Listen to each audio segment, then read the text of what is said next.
Well, it's great to see you guys. Thanks for doing this. I'm pretty excited about doing a series on George, on his sermons. High privilege there, brother. Huh? High High privilege. privilege. Yep. Absolutely. Absolutely. Especially when I know there's a lot of people that have studied. Like I was talking with Julie Canlis, and one of her best friends did a PhD on George McDonald. So I'm like, I don't think I'm as qualified. There have been a bunch of people that have done that through the years that I've heard about. Proper. I mean, but you could do a PhD on, the first series of sermons. Yeah. Yeah. So, wanted to talk a little bit about maybe our history with George and with each other. And I'll start us off. This is C.S. Lewis's anthology, where he just put together a bunch of quotes from George MacDonald that were really influential in his life.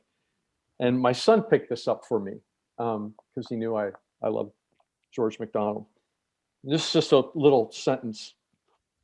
He says, "If I mistake, he will forgive me. I do not fear him.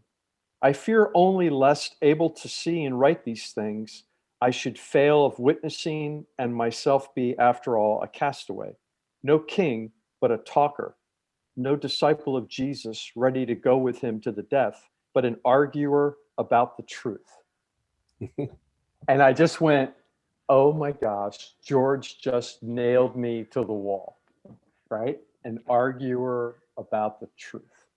And like he just does that all the time with these just little sentences and phrases that just pin you to the wall and go, oh my gosh, that's me. That's, and so that's just one of the things that I love about McDonald, that ability to say things in a way where you can accept it and hear it, but it's piercing. It's, I imagine that's very Jesus-like. Yes, it sounds very much like the Spirit. Yeah. Convict you through your toenails without shaming you. Right. Exactly, with compassion. And all of my life, shame has been, I think for all of us, everybody deals with that, but that's been a big factor. So to be pierced through with something that's really, really true like that, but to be pierced with compassion as opposed to with shame is a wonderful experience, actually. I think fun. I think that is also indicative of the fact that it is true, that it doesn't carry with it the shame and the fear that comes with diluted truth, right? And so when you hear something, there is something deep within the human created in the image of God that resonates with it in spite of all the trauma or losses or experience or history. And the longing to be loved in a relationship in which you are known and seen and not have to be perfect. That longing is evidenced when you have a response that's not shame or fear to something that is confrontive, that is a fire in itself. And what's so amazing to me about that is, like, when you really think about it, how difficult is that? Because I read George through the lenses of all that stuff that you just said, the shame, the experiences, the whispers, the failures, etc. And for it to be able to go through all that to the essence of who I am and speak to me, that's divine. Yeah, well, it's working. It's working from the deepest trenches of your soul, because in you is the Father, Son, and Spirit, and the unspeakable communion that they share at the deepest point of your being, which is seeking to express itself or surface on the canvas of your personhood and your life. And when George, or anybody else for that matter, speaks something, it may originate outside and you may hear it, but it's resonating. It's like lightning.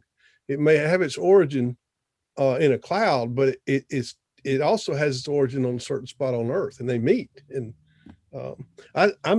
when I think about George MacDonald, we're into John 5 now in my class, and it's so powerful. Jesus says, I only do what I see my Father doing. The Father loves me, adores me, and I don't do anything unless I see him do it. And you hear the mic drop, and then you can see Jesus kind of turn the sides and say, what the hell are you guys doing anyway? Because this is what I'm doing. What is this monstrosity that you created that has nothing whatsoever to do with Jesus? And that's George. He's just saying, this is about hearing Jesus and walking with him, and that's it. So what is this? And if you're not at a place in your journey where you're ready to jettison some of that stuff, it hurts deeply. But if you're looking for true relationship with Jesus, then it's like, oh, you mean I can let this go? I can let this go. I can let this go. And he's like, don't let it go. Chop it off. Go burn it now. And because I've had people that read George MacDonald and they weren't quite ready because of his insistence on obedience. It just took them right back into the legalities and the externals of religion. Like, oh, one more damn thing that I've got to do. You know, here's another list. And he's shaming. And I said, no, you're completely misreading what he's doing. He's saying you're a beloved child of the Father. The Father doesn't do abandonment. He's speaking to you in Jesus. Listen to him and let everything else go. And I think that's the timeliness of this series for where we are on earth right now is perfect. I mean, wow, there are millions of people who are so ready. Again, John 5, the hour is coming and now is, where the dead shall hear the voice, not the word, but the voice of the Son of God and come to life. That's what George is doing. He's speaking the word, the voice of Jesus is speaking in him, and it's awakening us. And inherently, an awakening means you were dead. So you got to acknowledge that, and that's the give and take of it. But it's not in shame. It's like when you're sitting over some fake food with your grandchildren, and all of a sudden you get a whiff of somebody cooking steak. It's like, oh, this is not real. I can go get a steak and be a part of what's real. And George does that to me. He's always stretching me with, there's more. You are more. There's more. You are more. We're more. So a friend of mine came, I introduced him to George MacDonald, and I handed him Unspoken sermons. He says, well, what do you want me to look at? I said, open any page you want and put your finger and start reading. That's what he did. He just opened it up and started reading. And it was the section on the kite. I said, dude, I mean, I have never I don't have a book in my library that I have virtually underlined everything. Just at different times. Yep. Yeah. Different times, because it does. Some of it goes over your head. Some of that's the most marked up book I have. Dog-eared, starred, underlined, notes written. And I thought, well, what you need to do is go get you a new copy and read it and underline only the things that don't mean anything to you. Words like and. But. Yeah. Here's a no, you can't underline. You can't not underline but, because that's a very, very important word for George. Here is a technical question for those who are going to be coming and being a part of this time. I've gotten a lot of questions about what version should they be getting, because the old Scottish brogue is tough. And even though it contains all the sermons, it's a little bit rough, especially for Western American readers. And so are you recommending the Roland Hine edition? And then are we going to supply those missing sermons to everyone that's a part of the class?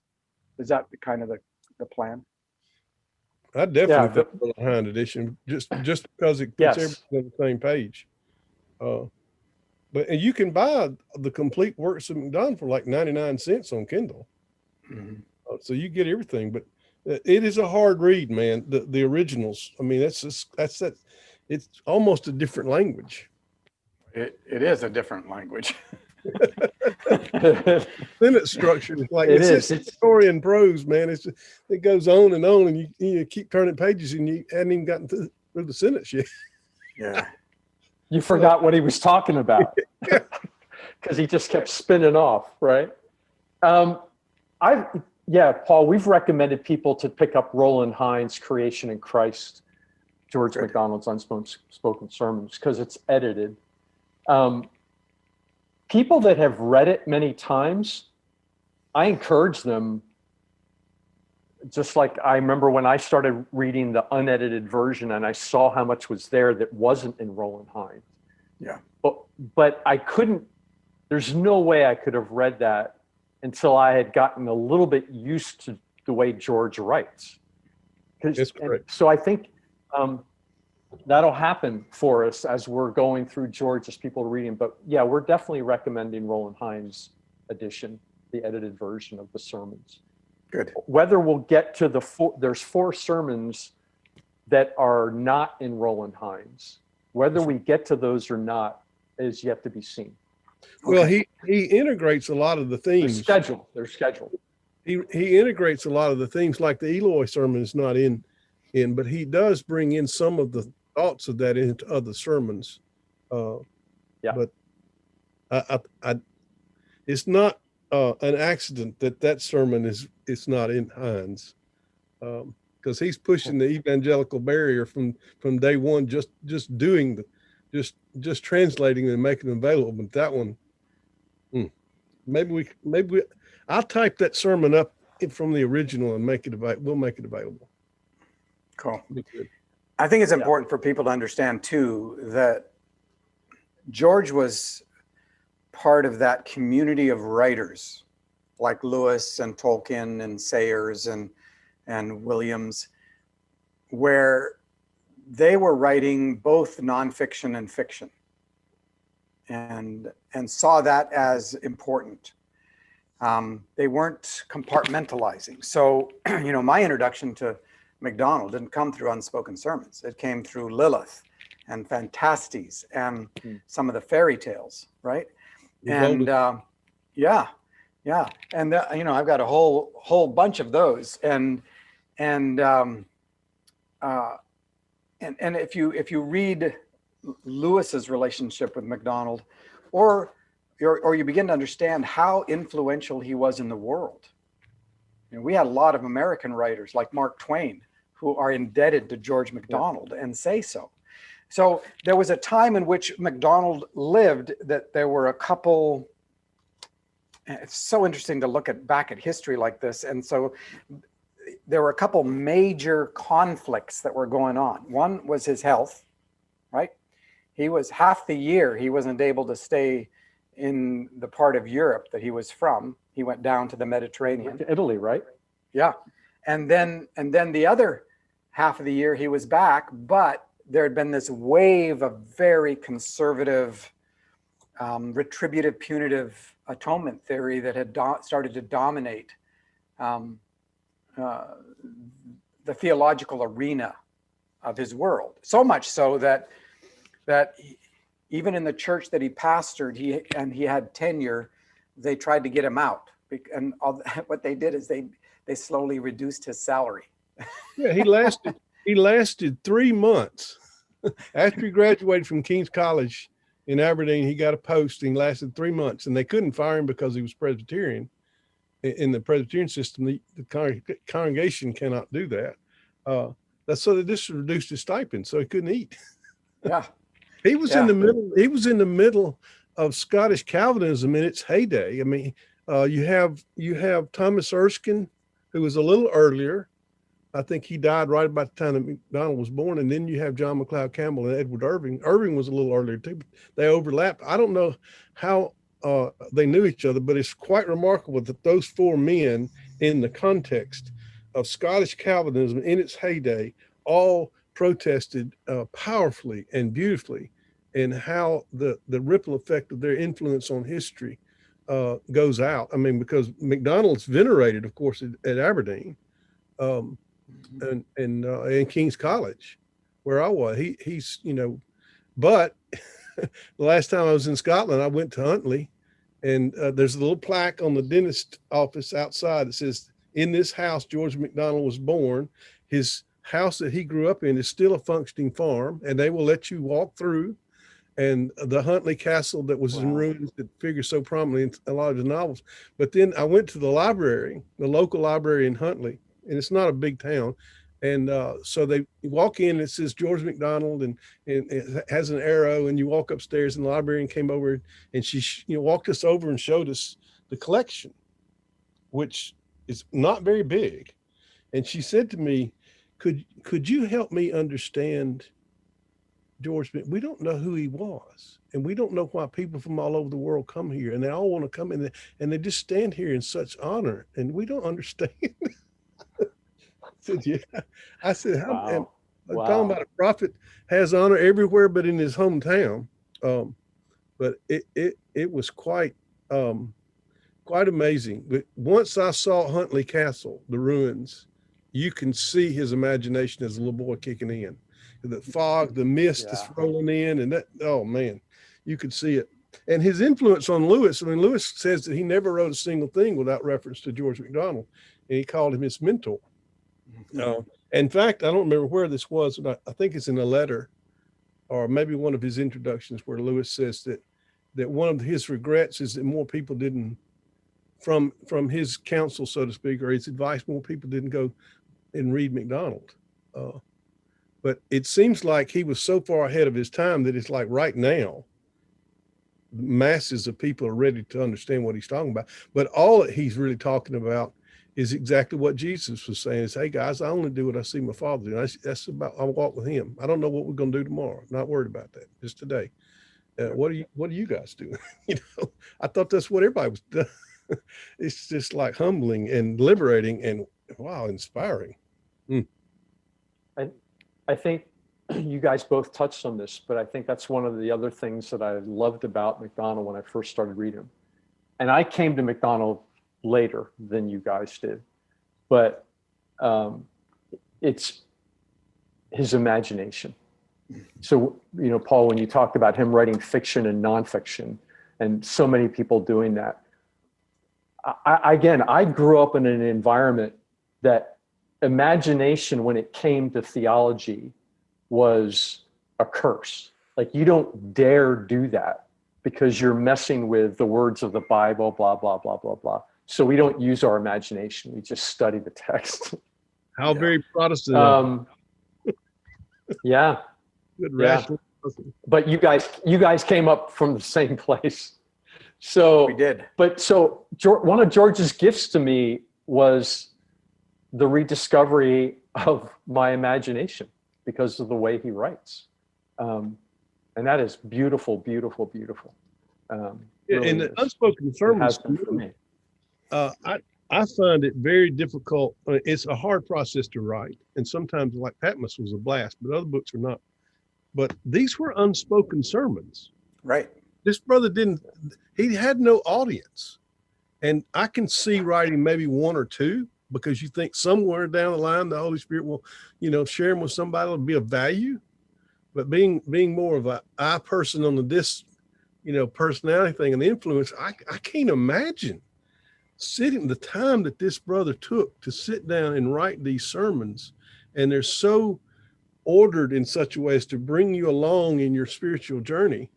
But he did. And I thought, oh my goodness, it had to be his family. His family he must have read them to his family. They were all real close, and they put on plays and they did things, even professional plays.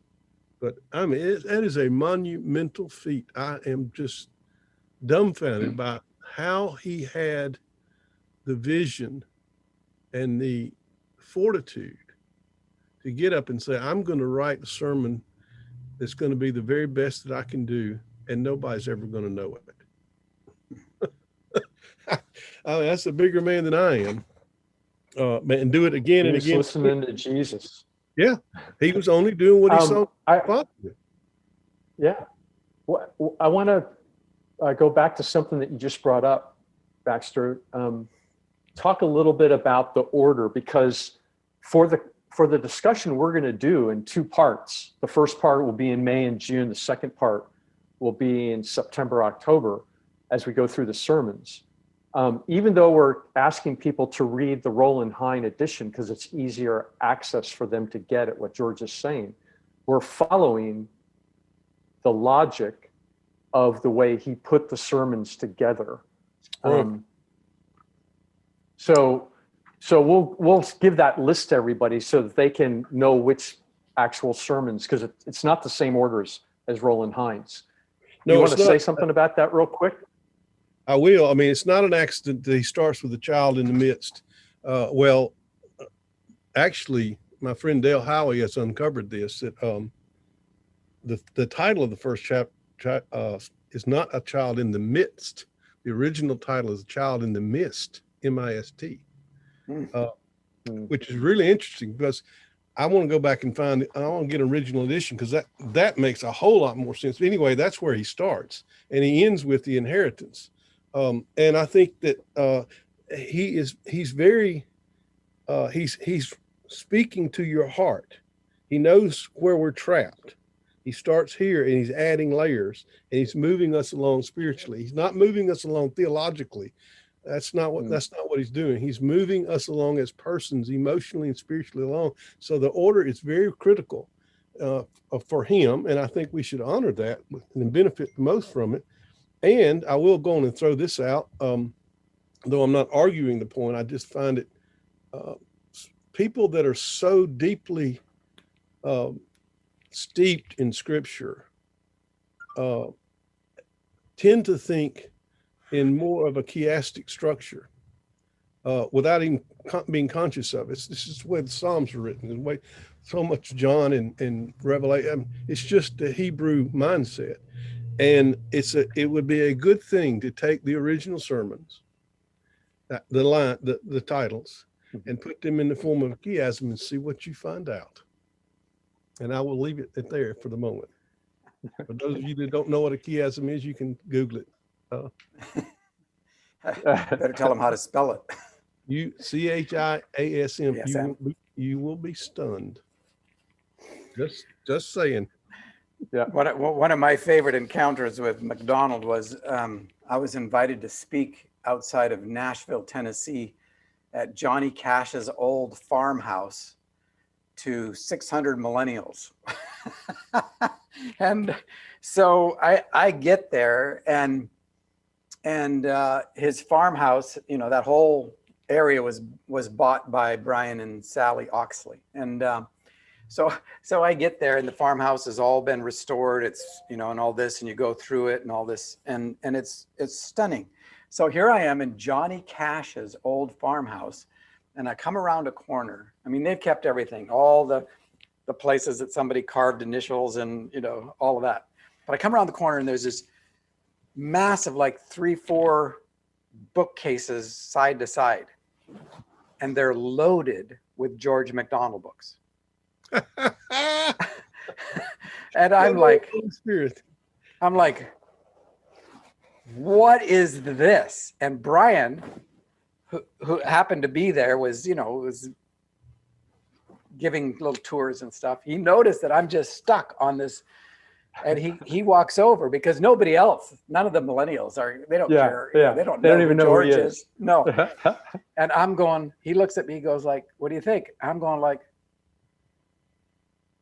I've never seen anything like this. He says, yeah, it's probably the biggest collection in the world. He said, I literally went through little shops all over Britain and Scotland and everywhere in Europe, tracking down George MacDonald editions. He said, you want one? I'm like, here. He says, and he grabs me, first edition of Unspoken Sermons, Series 2. First edition. He goes, here. And I'm like, what is happening? I'm in Johnny Cash's old farmhouse outside of Tennessee and being handed a first edition George McDonald book. It was so incredible. But Brian is, I mean, so deeply indebted to the impact of McDonald that he wanted to go in because people were throwing these things out in a lot of places because they didn't understand what they had. It was just an old book. And so he has been gathering them up and preserving them. And so I thought, wow, what a kiss of grace, you know, unexpected. So, I saw, awesome. There's a museum, awesome. in Aberdeen. It's kind of a warehouse thing, but we went along to it the last time I was over there, and they had like 10 banker boxes they brought out with gloves on, and they rolled them out on a cart and set them down. And I opened it up, and there was the original manuscript draft. Several of them, none of the really famous ones. I think the family, but a lot of his novels were there. And I mean, I looked at the thing that amazed me the most and instantly took my breath away was a handwritten George McDonald, and almost every word on it had been scratched through. And Wow. I thought, thank God, because just imagine that George sits down and out it comes, you know. And C.S. Lewis, Lewis would think through the entire story in his mind, and then he would write it out. So it was way further along. But George, I thought, oh my goodness. So I got a picture of that somewhere. I'll have to. that's fantastic. I just sat there. An encouragement to anybody that writes anything. Yeah. Oh gosh. Yeah. Think, Oh yeah. I remember somebody had talked to me about they'd read my book Across All Worlds, and man, you know, I just wish I could write like that. Well, I said, well, tell me what you think writing like that is like. And they said, well, you know, you sit down. I said, what you're reading in your hand is probably the 20th edition, the 20th draft. And in fact, I didn't even know what I was talking about when I started writing the book. You know, I just started writing. And they go, what? I said, yeah. I said, I've got stacks. I print out the whole edition. I read through, I make notes, I scratch through, I go back, and you do this over a period of about 6 months or a year. It depends on what it is. They're like, what? I said, yeah, that's the way real people write. It doesn't just come out, you know, get after it, you know, go for it. But I'll find those pictures. That was so encouraging to me, because I love that. My goodness. Oh my goodness. I love that. I think at the back of the North Wind, I think was the Where was that again in Scotland? It's in Aberdeen. Huntley is not far from Aberdeen. Okay. And in Aberdeen, and I don't know the museum name, but it wasn't a museum like you would think. It was a warehouse, but it was temperature controlled and all that. And it was all, you know, you didn't have to be sprayed or anything like that, but it was controlled environment. And they came in. Of course, they didn't really know who McDonald was either. And of course, in Scotland, I mean, every single town, every curve, every corner, every tree is significant. Something monumental happened.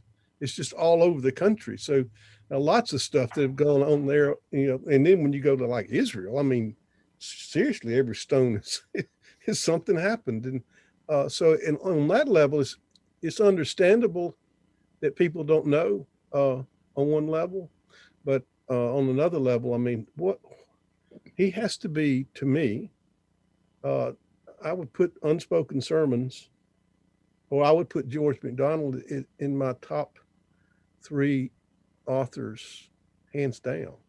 Who would be the other 2? Dostoevsky? Of course, I would want to say, I would have to say T.F. Torrance in terms of my own life. Correct. Yeah, that makes total sense. There's overlap there, you know, between the two. And then, wow. I mean, I'm sticking in the theological world, not the novel world. Right. I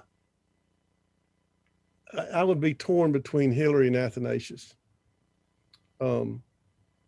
There, when I get and Bart, because when I get where I'm like depressed or I just don't want to go anymore, I can, in fact, my computer is sitting on top of Hillary and Athanasius right now on and Irenaeus. But Hillary, Athanasius, and Bart, I can read less than a page of them, and I'm like, oh, all right, come on, let's go. It just speaks, and McDonald is like that to me. Yeah, Really, to me too. You can just thumb through and find a quote from him, and you're back. And this thing here, can you see the little green? Yeah. Mm-hmm. Yeah. That is my daughter. We'll see if I can't.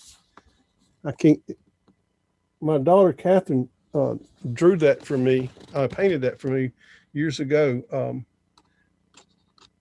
and it says, "This is and has been the Father's work from the beginning, to bring us into the home of His heart." How she even knew, I don't know, but she painted that with the perichoresis thing. I thought, man, that is so. You're talking about a treasure. So, George, I've got my George collection right there. I don't have as many as that guy does, but I've got a bunch. So his look, my entry to McDonald, of course, was from Aberdeen, and I heard of him before, but never. You don't go to King's College, Aberdeen, without bumping into George McDonald in some form. Yeah. But my first thing that I read of his was The Golden Key, the child story, and I thought, wow, he was the first one to do that kind of writing, theological, mythopoetic. He kind of spawned the whole fantasy genre. Pardon? Yeah, fantasy. They call him. I think I read somewhere almost like the grandfather of modern fantasy. Yeah, and there's so much. It's theologically driven. It's not just fantasy, but it's theological fantasy too. And the children's stories are so. I think it's more pastorally driven. Yeah, well, that's it. Yeah, you're exactly right. He's after the human heart. In all of his stories, he's after the human heart. Not after it, after its liberation.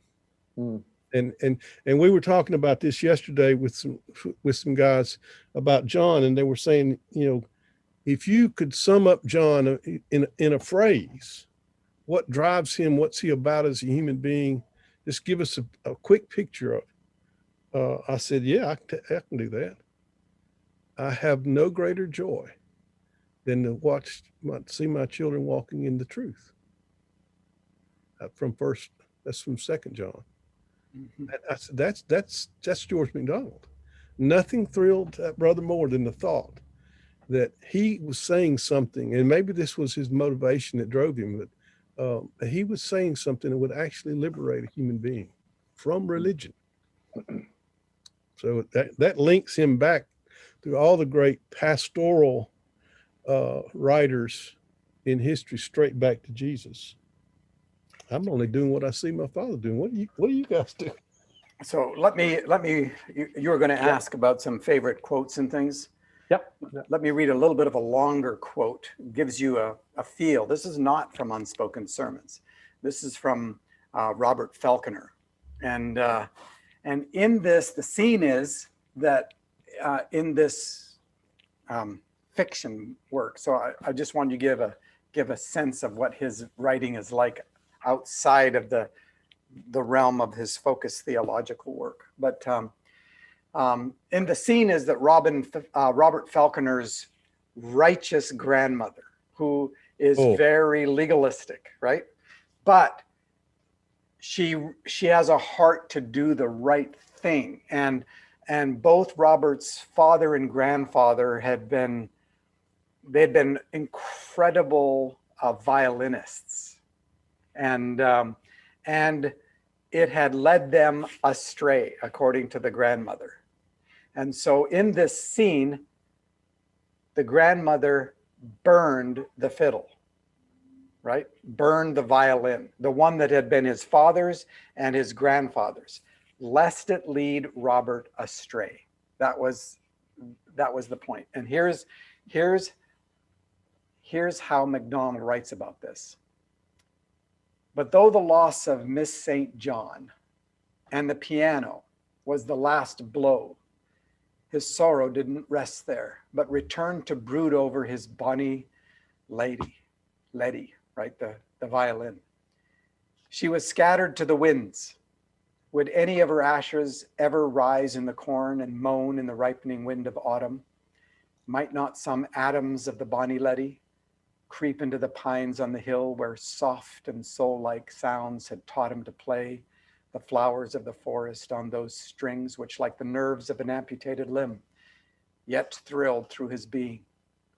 Or might not some particle find its way by winds and water to sycamore forests of Italy, there creep up through the channels of its life to some finely rounded curve of a noble tree on the side that ever looks sunward, and be chosen once again by a violin hunter to be wrought into a new and fame-gathering instrument?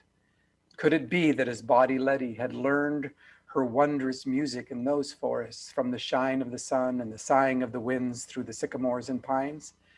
For Robert knew that the broad-leaved sycamore and the sharp needle-leaved pine had each its share in the violin, only as the wild innocence of human nature, uncorrupted by wrong, untaught by suffering, is to that nature struggling out of darkness into light.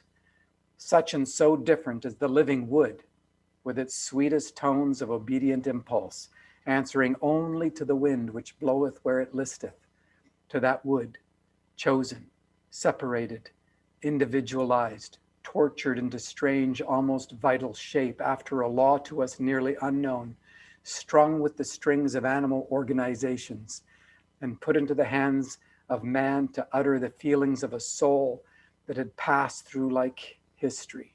This Robert could not yet think, and had to grow able to think it by being himself made an instrument of God's music. Vintage. Hey, I think that his grandmother, came to live with him after his mother died, did destroy his own violin. Yeah. I mean, that's so many scenes and great scenes were true in his own journey, his own life. I want to read. I did the random thing and opened up this. The blindfolded dart. No, here it is. Here it is. I'd underlined it before. Wait, everything's underlined. This is the original where you have to get the dictionary out. The refusal to look up to God as our Father is the one central wrong in the whole human affair. The inability, the one central misery, whatever serves to clear any difficulty from the way of the recognition of the Father, will more or less undermine every difficulty in life. So there you get a theological pastoral statement. In what Paul read, you get his imagination. You see both. Yeah. And of course, everybody's favorite is the good souls. Many will one day be horrified at the things they now believe in God. And but the one of the quotes that I saw, this gives you a different little angle on. He says, when we are one with God, we may well understand in an hour things that no man of science, prosecuting his investigations from the surface with all the aids of the keenest human intellect can supply, would reach in the longest lifetime. Now, to me, that's what George is saying to us. Walk with Jesus, and you're going to see a whole bunch of things that you can't see right now. Let him. It has to be that way. Yeah. Because it's not about the ability to gather and compartmentalize information. This has got to work for the child, and this has got to work for the first century slave. Yes. Yes. Well, thanks, you guys. I know you got to go, but I'm really looking forward to this. It's just going to be a lot of fun, and it's going to be Already is, brother. Yeah, it's going to be really a rich time, even for us, just talking about It this. always is. Being with you guys always is a rich time for me. Always. Amen to that, brother. Same. All right. All right, you guys. Thanks. Blessings. See you Much soon. love to you both. All right.